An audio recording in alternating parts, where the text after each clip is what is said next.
James vlog and another video.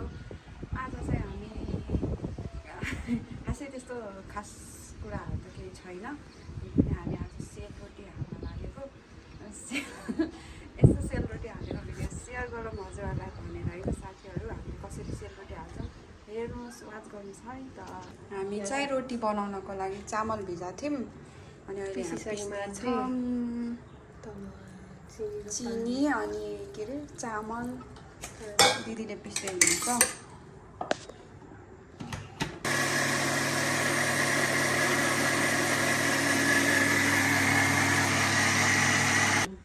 हामी चाहिँ पिठो बनाउँदैछौँ चामलको रोटीको लागि।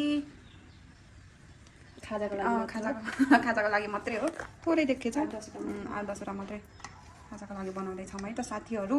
हेर्दै गर्नुहोस् ल। पिठो चाहिँ रेडी भयो।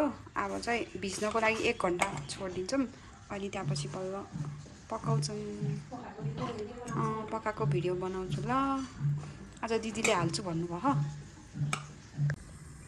तेल बसालेको रोटी हाल्नको लागि। हामी चाहिँ माथि ग्यासमा सानो के अरे ढिला हुन्छ भनेर खासै तेल खरिन क्या, एउटा हालेपछि धेरै टाइम कुर्नुपर्छ, अनि त्यही भएर यहाँ यसलाई के भन्छ अरे सिङ्गल ग्यास त्यस्तोमा हाल्न लागेको होला।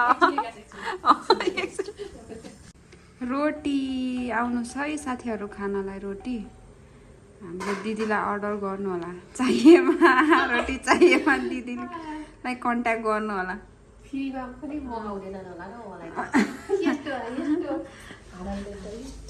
राम्रो भयो तर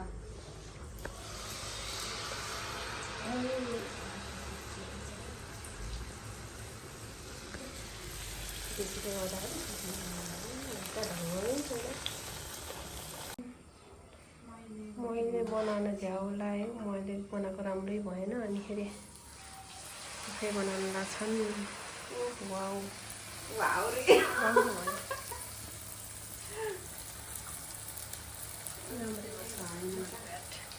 घरकै खानको लागि यतिको त ठिकै हो। पूजा भटेर के भएको रोटी चाहिएमा मसँग अर्डर गर्नु होला ल। रोटी चाहिएमा सम्पर्क गर्नु होला अरे। आज हाम्रो घरमा खाना आउनु है, को कोलाई सेलरोटी मनपर्छ खाना आउने एनी टाइम। भुइँमा बसेर मजाले रोटी हाल्दैछन्।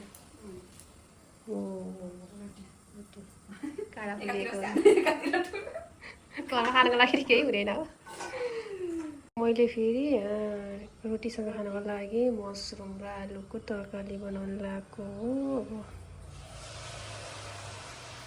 मसरुम र आलुको तरकारी बनाउँदैछु मैले। धेरै मिठो नहोला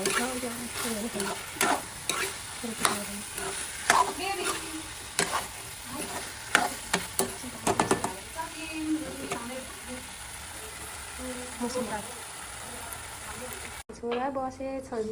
सक्यो रोटी हालेर यति हो भने धेरै भयो। बाबु पनि उठेर वाउ भन्छ चाहिँ मम्मीले रोटी हालेको देखेर वाउ रहेछ। मम्मीको ढङ्गमा माले रोटी खाने बस्यो है मम्मीसँग त छेउ टुङटुङ मासु मुसे जस्तो भयो भने